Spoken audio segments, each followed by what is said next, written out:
तो भाई लोग कैसे हो। आज मैं आप लोग के सामने लेके आया हूँ नागराज सुपर कमांडो ध्रुव और फाइटर टोट्स की स्टोरी समुद्री लुटेरे। चलिए कहानी स्टार्ट करते हैं।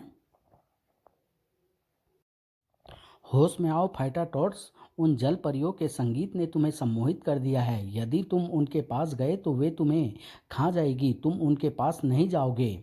वाह जी वाह, ऋचा और नताशा के साथ आप, विसर्पी नागरानी और भारती के साथ नागराज जी करे तो रासलीला, और हम चार भोले भाले प्यार के पुजारी अपने दिल के मंदिर में प्यार का दीप जलाएं तो साला करेक्टर ढीला।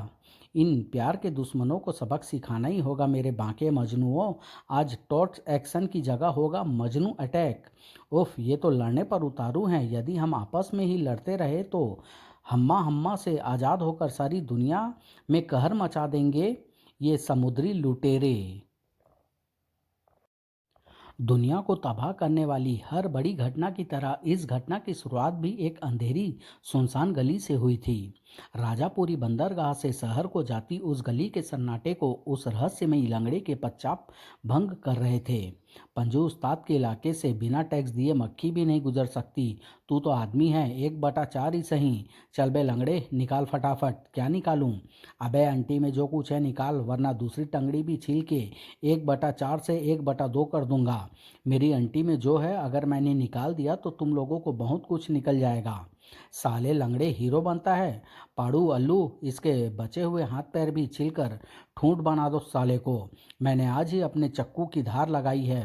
पंजू उस्ताद, इस लंगड़े पर ही टेस्टिंग करता हूँ। तो तुम लोगों ने बाइक्स की आवाज़ें सुनी? मर गए पंजू उस्ताद, ये तो स्पेशल बाइक्स की आवाज़ है ये, यानी आ गए हैं। Fighter टोट्स, टोट्स action. हाय, बाणों के गुलदस्ते ने पतलून के पांचों में दस्त की गुलगुली कर दी। अब अबे कोई पानी का लोटा लाओ बे। माफ़ कर दो माई बाप, आज के बाद गुंडई छोड़ दूंगा। कर्टर को गाली दी एक गुंडे का मम्मी पापा बोला। मार मार कर आदमी से गधा बना दूंगा। एक अकेले लाचार अपाहिज को लूटने की कोशिश करते हो? तुम्हें तो ऐसी मार मारनी चाहिए कि तुम्हारी 7 पुश्ते लूली लंगड़ी पैदा हो। तो तुम चारों टोड मानव हो। यदि इसे सच बता दिया तो कहीं बेचारा यहीं बेहोश ना हो जाए। इसे भी वही बताना होगा जो बाकी दुनिया जानती है। हमने क्राइम फाइटिंग के लिए लड़ाके लड़ाके हुए की पोशाक धारण की हुई है। आधे मिनट पश्चात अब आप आराम से अपने रास्ते जा सकते हैं मिस्टर। तुम चारों मुझे मूर्ख नहीं बना सकते। मैं जान गया हूँ कि तुम चारों टोड मानव ही हो। वर्षों से जिस पल की प्रतीक्षा थी वो आने ही वाला है। मेरा यहाँ आना बेकार नहीं गया। नुक्कड़ की रामलीला में लक्ष्मण की एक्टिंग करना आज काम आ गया, वरना तो साले मार मार कर भुर्ता बना देते। अब चलो, सबसे पहले मुझे अपनी पतलून साफ करनी है। ठहरो, तुम्हें मेरी आंटी का माल चाहिए था ना? यह लो मेरी आंटी का माल, आज से यह तुम्हारा हुआ। हाय दैया, ये क्या है? अब तैयार होगी कैप्टन कैटरपिलर की सेना। संडे का दिन यानी फाइटर टॉट्स के लिए सबसे खुशी का दिन, क्योंकि संडे को उनसे मिलने आती है माँ, मम्मी, माम, माते।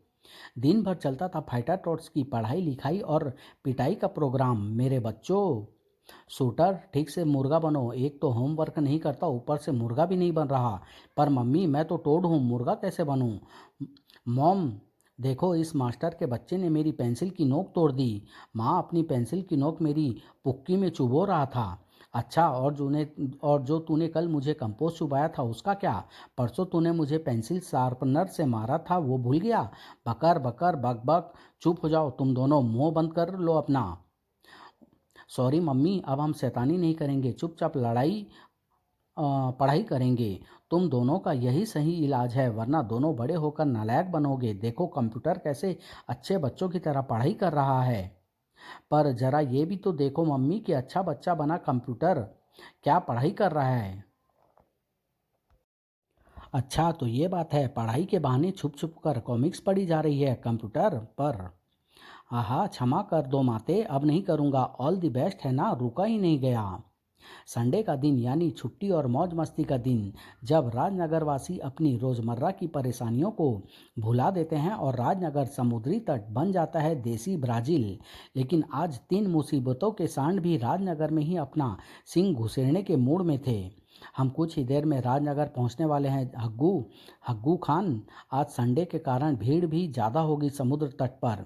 वही वही भीड़ तो हमको बहुत पसंद है मुत्तू स्वामी। आतंकवादी घटना करने को बिल्कुल वही वही जगह होती है भीड़ पर। हम हम सुना कि राजनगर में ध्रुव नाम का कोई छोकरा रहता है जो हम जैसे भोले भले आतंकवादियों की नाक में उंगली करता है। तुम बिल्कुल ठीक सुना हग्गू खान, ध्रुव अपराधियों की नाक में उंगली भी करता है और नाक का बाल भी उखाड़ लेता। वही वही ये ध्रुव तो बहुत खतरनाक मालूम मालूम देती। फ्लश दी सूजा बिरादर। हग्गू खान, हमारे पास जो वेपन होता उसका तोड़ ध्रुव के पास भी नहीं होना मांगता। एकदम करेक्ट बोला फ्लश डी सूजा। अन्ना, हमारे पास है इस सदी का सबसे डेंजर हथियार, एटम बम से भी ज़्यादा विध्वंसकारी और यूरेनियम से भी ज़्यादा एडवांस डुबेनियम बम।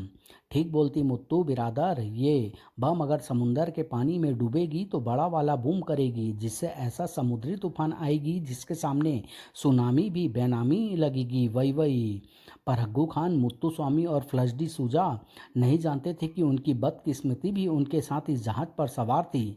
अब तक तो सारी दुनिया जान चुकी होगी कि हम कोई ऐसे वैसे डू नहीं हैं।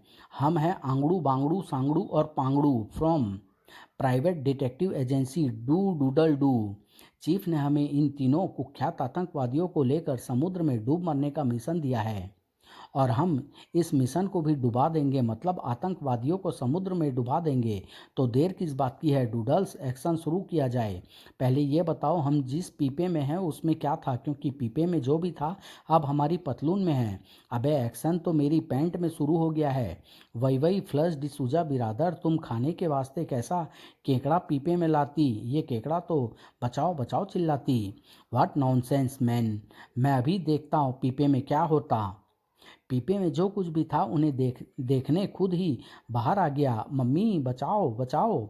चार चार ह्यूमन स्क्रैब हमको वार्न भी करता कि खुद को बचाओ वरना खा जाएगा। देखता क्या है, अपना अपना पिछवाड़ा उठा के भागो मैन। वही वही जहाज का कप्तान कहाँ गया।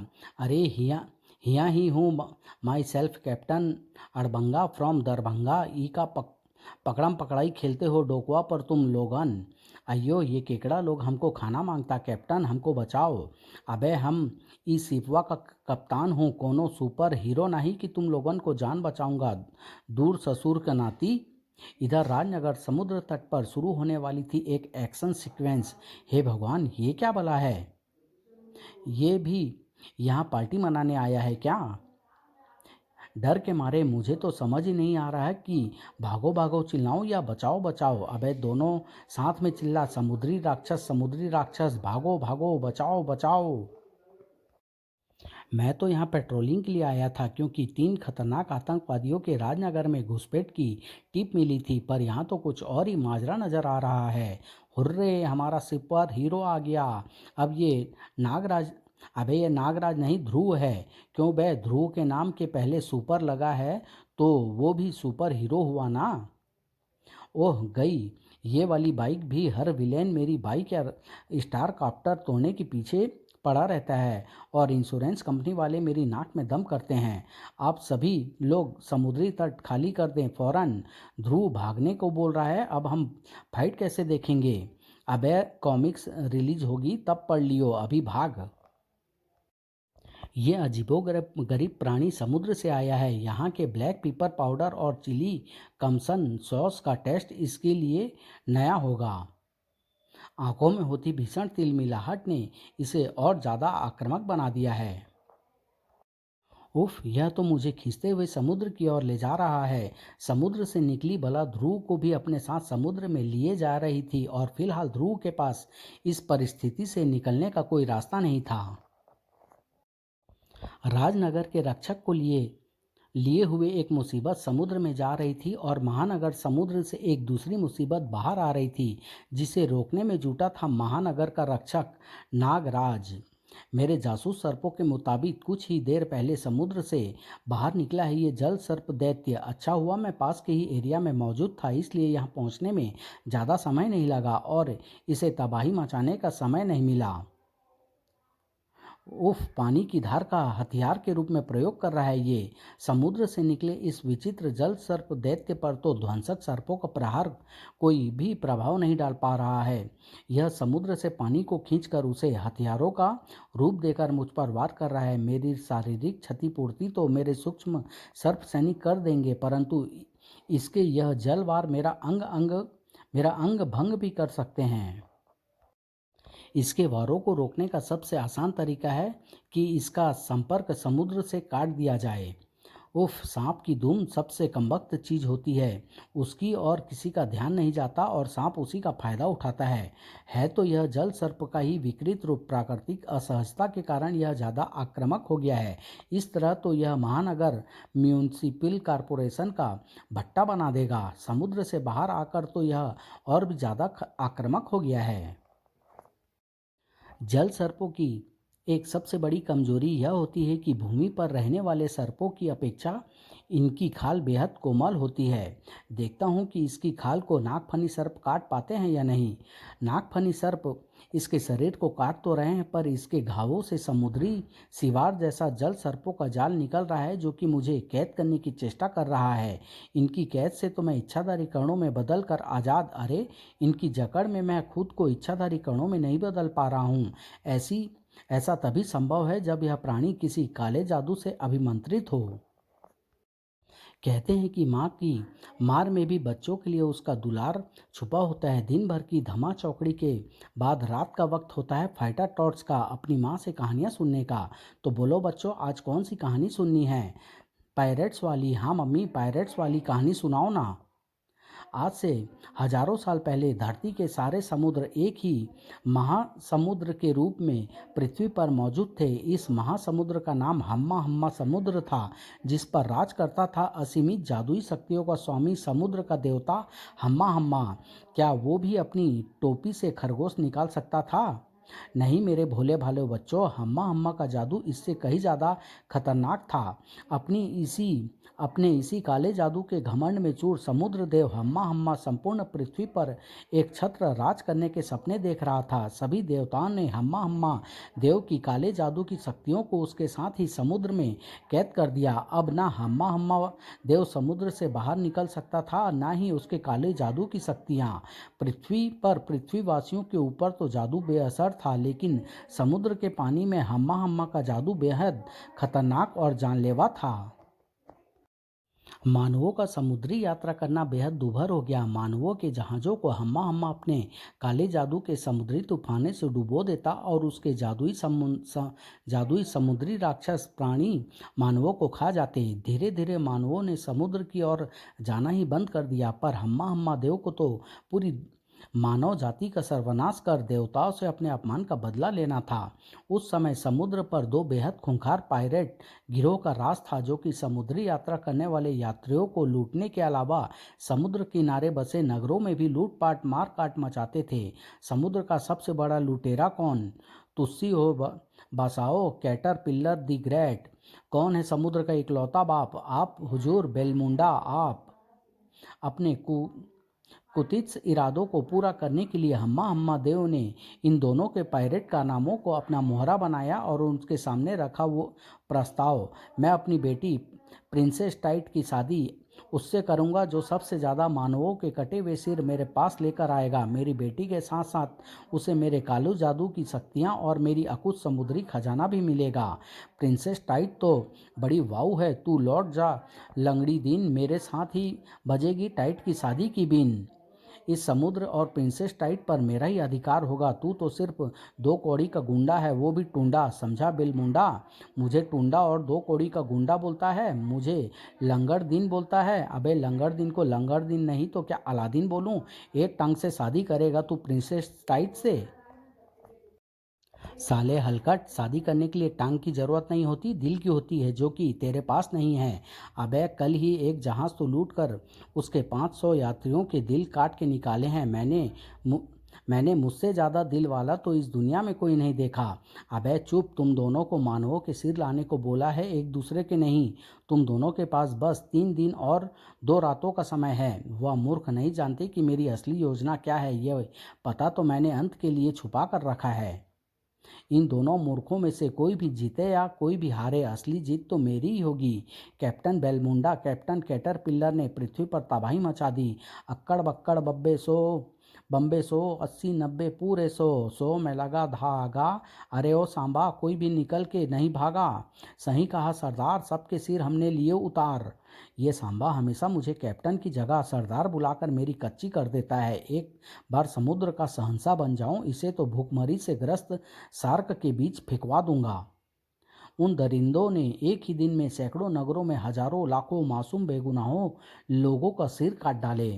कदम कदम बढ़ाए जा, मानवों के सिर उड़ाए जा, प्रिंसेस टाइड बनेगी सिर्फ मेरी, अनगिनत खोपड़ियां जुटाए जा। भयभीत मानवों ने देवता से मदद की गुहार लगाई और अरे अरे, ये तो सो गए। मेरे भोले भाले प्यारे बच्चे हर बार मुझसे यही कहानी सुनाने की जिद करते हैं और हर बार कहानी यहाँ तक आते आते सो जाते हैं। भगवान न करे कि यह इतिहास दोबारा कभी भी खुद को दोहराए। इतिहास का यह सबसे रक्तिम अध्याय इनके लिए तो मात्र एक कहानी है। शिल्पात्री अगर थोड़ी देर और रुक जाती तो उसे पता चल जाता कि उसकी शंकाएं सच का भयावह रूप धारण कर रही थी। शिप पर चल रहा तेज सीक्वेंस खत्म होने का नाम नहीं ले रहा था। वही वही कुछ करो कैप्टन अड़बग्गा, अगर ये केकड़े हमको खाई तो हम तुमको नौकरी से निकाल देगी। अगर जिंदा बचा तो तोहार नौकरी से इस्तीफा तो हम खुद ही दे दूंगा। सामने देखो, लगता है कि ध्रुव को तोहार गतिविधियां की खबर लग गई है। ससुरा समुद्री राक्षस पर सवार होकर आवत है लोगन को मारे वास्ते। ये जरूर अपना पालतू मोस्टर लेकर हमको पकड़ने को आता। अयो जहाज घुमाओ कैप्टन, जेल में ना खा डोसा मिलता और ना इडली। अरे घुमावत है पानी का जहाज है, कोनो ऑटो रिक्शा नहीं। वही वही केकड़ा हमारा पिछवाड़े का पप्पी लेती। अच्छा हुआ कि सामने से आते जहाज ने अपना रास्ता बदल लिया, वरना यह शैतान उसके यात्रियों के लिए खतरा बन सकता था। ओह, यह तो समुद्र के भीतर गोता लगा गया। चलो, समुद्र के नीचे भी इसे काबू करने के लिए कुछ ना कुछ मिल ही जाएगा। संभल पाने से पहले ही ये स्टार लाइन को मजबूत जाल में जकड़ा होगा। स्टार लाइन का फंदा इसे पानी के भीतर भी सांस नहीं लेने देगा। कमाल है, मुझे लगा नहीं था कि इसे इतनी आसानी से काबू किया जा सकता है। ओह, यह क्या है? समुद्री भंवर तो हमेशा सतह से नीचे की ओर बनते हैं। यह कैसा भंवर है जो कि समुद्री तल की सतह से उठ रहा है? और इस भंवर के बनते ही वो समुद्री राक्षस गायब हो रहा है। यानी यह राक्षस किसी बड़ी प्लानिंग का हिस्सा मात्र था। उफ, पानी का दबाव बेहद अधिक है। मैं खुद को भंवर में खींचने से नहीं रोक पा रहा। ध्रुव को अपने भीतर समा कर भंवर ऐसे गायब हो गया जैसे कभी आया ही नहीं था।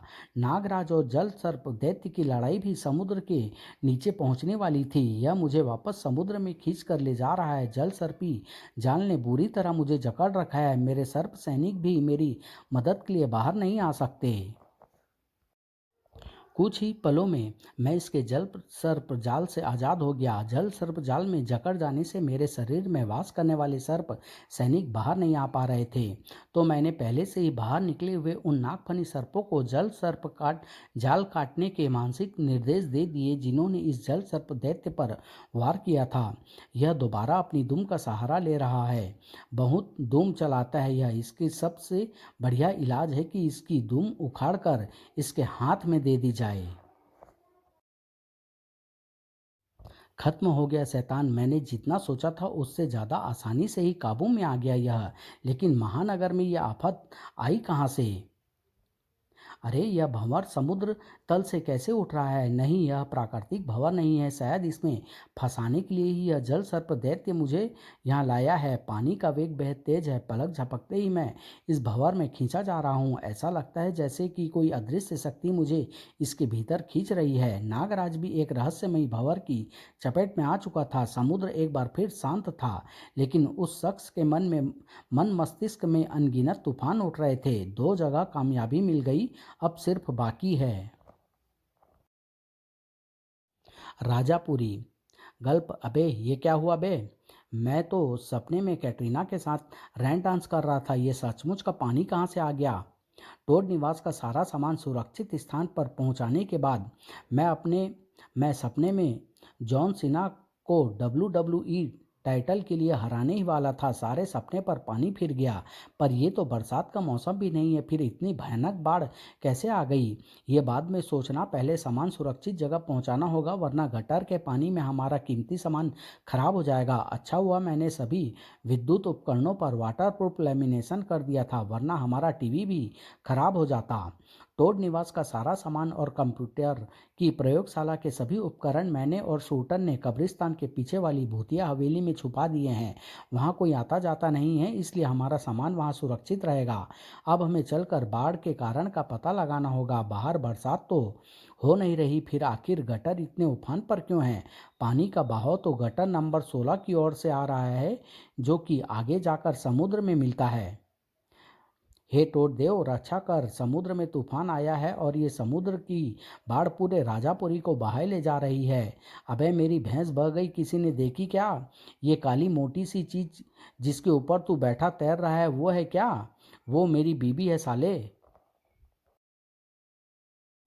लगता है तेरी भैंस तेरी प्यार की पुकार सुनकर आ गई है। समुद्र सिर्फ बाढ़ का पानी ही नहीं लाया है, फ्री गिफ्ट में कुछ और भी है यारो। तो देर किस बात की है यारो? टोट्स एक्शन। अबे ड्रैगन तो आग छोड़ते हैं, यह पानी कैसे छोड़ रहा है? अबे पानी का ड्रैगन आग कैसे छोड़ेगा बे? यह सोच, इससे लड़े कैसे? पानी का फव्वारा बहुत छोड़ चुका तू, अब मास्टर का मक्का मुक्का खाकर खून का फव्वारा निकालेगा तेरे हलक से। आजकल मैं डोगा जी की कॉमिक्स पढ़ रहा हूँ, ऐसी धांसू डायलॉग बाजी उन्हीं की कहानियों से सीखी है मैंने। मास्टर की मार खाकर यह तो वापस समुद्र की ओर ही भाग रहा है। अचानक आए समुद्री तूफान का इस ड्रैगन से जरूर कोई ना कोई संबंध है। आओ यारो, हमें भी इसके पीछे जाना होगा। बीच समुद्र में आते ही यह फिर से हम पर हमला कर रहा है, जैसे हमें यहाँ लाने के लिए इसने यह चाल चली हो। इसकी सारी चालबाजी इसके साथ ही समुद्र में डुबो देंगे। कटर की तलवार, आजकल मैं भोकाल जी की कॉमिक्स पढ़ रहा हूँ, उनसे ही सीखे हैं ये डायलॉग मैंने। गज्जब कटर, तेरे वार से तो ये ससुरा सही में समुद्र के अंदर घुस गया। अपना तो कुछ स्टाइल ही ऐसा है। अबे ये क्या हो गया बे? साले तेरे स्टाइल की तो बम्बूसा। ये ड्रैगन पानी में इसलिए गया था ताकि हमें भी भीतर खींच ले। भला टोट्स को पानी में कोई क्या बिगाड़ लेगा? यही यहीं जीएमडी कर देंगे। गंदी बातें मत कर कटर, वरना फिर डांट खाएगा। अबे गंदी बात नहीं, जीएमडी मतलब गजब मार धाड़, समझा? अबे तो देख क्या रहा है, शुरू करो। जीएमडी। लो जी, इसका तो हो गया। Good day, tin tin tinning. यह पानी में हलचल कैसी है? यह पेट की हलचल पानी में कैसे आ गई? अबे अबे, यह भंवर है बे। ये भंवर कहाँ से आ गया? हम तो इसमें खींचे चले जा रहे हैं यारो। भंवर तो फूल पर होता है ना, वो भंवरा होता है बे। यहाँ तो हम ही फूल बन गए हैं, अंग्रेजी वाले। कहीं दूर इस दृश्य को देखकर कोई खुशी से फूले नहीं समा रहा था। सर्प जाति के सर्वशक्तिमान दिग्गज नागराज, मानव जाति के अग्रणी सुपर कमांडो ध्रुव और जलचरों में सर्वोपरि फाइटर टोट्स, तीनों मेरे जाल में उलझ कर पहुँच चुके हैं उस दूसरे आयाम में जिसका नाम है हम्मा हम्मा समुद्र। क्या बात है सांबा, यह चेचड़ा क्यों पगला रहा है? समझ में नहीं आता सरदार की जो बात चेचड़ा बता रहा है वो बात खुश होने की है या दुखी होने की? फिर कमीने ने मुझे सरदार कहा। तू बात बता, ताली बजानी है या गाली, या मुझ पर छोड़ दे? बता बे चेंचड़े। तीन महाप्रलयंकारी शक्तियाँ, जिनमें से एक नाग शक्ति, एक मानव शक्ति और एक जलचर शक्ति है, कुछ देर पूर्व ही इस आयाम में प्रविष्ट हुई है। यह तो यकीनन तालियां बजाने वाली खबर है सांबा। पर सरदार, आपको तो पता है ना कि क्या भविष्यवाणी हुई थी? यह तीनों महारथी मिलकर खजाना खोजने की कोशिश करेंगे। और अबे भविष्यवाणी की तो ओह, जब भी भविष्यवाणी की बात आती है तो सरदार हत्थे से उखड़ जाता है। वो तीन महाशक्तियाँ ना तो इस मायावी आयाम और यहाँ की काली शक्तियों से परिचित है और न ही हमारी शक्तियों से। हो सकता है कि हमारे उनसे टकराने से पहले ही हम्मा हम्मा आयाम की काली शक्तियाँ ही उन्हें खत्म कर दे। लेकिन अगर वे उन काली शक्तियों से बच भी गए तो भी खजाने तक कभी नहीं पहुँच पाएंगे, क्योंकि उनकी मौत फिर बेलमुंडा के हाथों होगी। पायरेट सेना को जागृत करो सांबा। जागो सोए हुए साथियों, हमारी आज़ादी का वक्त आ रहा है, जागो। ये कौन सी जगह है यारो? हम मर कर स्वर्ग पहुंच गए क्या? अबे तू हर बार यही एक सवाल क्यों पूछता है? जरा आसपास नज़र घुमाओ यारो, यह जगह जो भी हो स्वर्ग तो बिल्कुल नहीं है। ये इतने सारे जंगली मोगली हमें घेर कर क्यों खड़े हैं यारो? शायद इंतजार कर रहे हैं कि हम होश में आए और ये हमें खाएं। अबे इनके परम पूज्य पिताजी की सरकार है क्या यहाँ, जो खा जाएंगे हमें? बम्बूसा कर दूंगा इनकी। टोडुल्ला मारुल्ला हक्कड़ बक्कड़ हुलचल। टोट्स एक्शन। मरुल्ला मरुल्ला बेहद फुर्ती है। यह तो कंगारुओं की तरह उछल कूद कर के लड़ रहे हैं और हमारे वारों को छका रहे हैं। अपनी शाओलिन की ट्रेनिंग कब काम आएगी? ऐसी समुराई कुंफू दिखाएंगे कि इन सब की छुट्टी हो जाएगी। जय टोट देव, जय गुरु भलाई मामा। अरे मार खाकर तो यह सारे कंगारुओं की तरह छलांग लगाते हुए यहाँ के अजीबोगरीब पेड़ और लताओं में छिप गए। इन जंगलियों का रंग भी यहाँ की वनस्पति जैसा ही हरा है, इसलिए पता नहीं चल रहा कि वे कहाँ छिपे हुए हैं। उफ, सीधी लड़ाई में हमसे नहीं पार पा सके तो यह अब गुरिल्ला युद्ध कर रहे हैं। अबे क्या बोल रहा है मास्टर? ये सारे तुझे किस एंगल से गुरिल्ले नजर आते हैं? तू समझा नहीं शूटर? गुरिल्ला युद्ध यानी छिपकर दुश्मन पर वार करने की कला, जिसमें छिपकर बिना दुश्मन के सामने पड़े अचानक से वार करते हुए और दुश्मन के संभल पाने से पहले ही दोबारा छिप जाते हैं। अबे इसकी गुरिल्ला युद्ध की ऐसी की तैसी, हम शाओलिन के सामुराई लौंडे हैं। ये तो चीटिंग है, चीटर चोर। जंगलियों, दम दम है तो कटर के सामने आकर लड़ो। अपनी सुनने और सूंघने की इंद्रियों का प्रयोग करो यारो। पत्तों की खड़खड़ाहट किस दिशा से आ रही है इसका अंदाज लगाओ। फिर लताओं पर झूलते इन जंगलियों की गंध के अनुसार इनकी स्थिति का पता लगाकर इनके खुद तक पहुंचने से पहले ही वार करो सालों पर। हिया वह मारा पापड़ वाले को। भाई मैं तो आजकल बांके लाली पड़ रहा हूँ। अबे कम करो बार अबे कम करो, बार बार सुनने में अच्छी नहीं लगती। जरा मुंडी उचकाओ यारो। अबे ये तो पूरी फौज बसी हुई है पेड़ों पर। ये होलसेल में सांप कहाँ से आ रहे हैं? इससे डर कर तो सारे जंगली दुड़की लगा रहे हैं यारो। जहाँ तक मैं जानता हूँ, जहाँ होते हैं सांप वहाँ होते हैं। ये कहानी मैं यहीं समाप्त कर रहा हूँ। बहुत जल्द इसका अगला भाग लेके आऊँगा और बहुत जल्द लेके आऊँगा। धन्यवाद।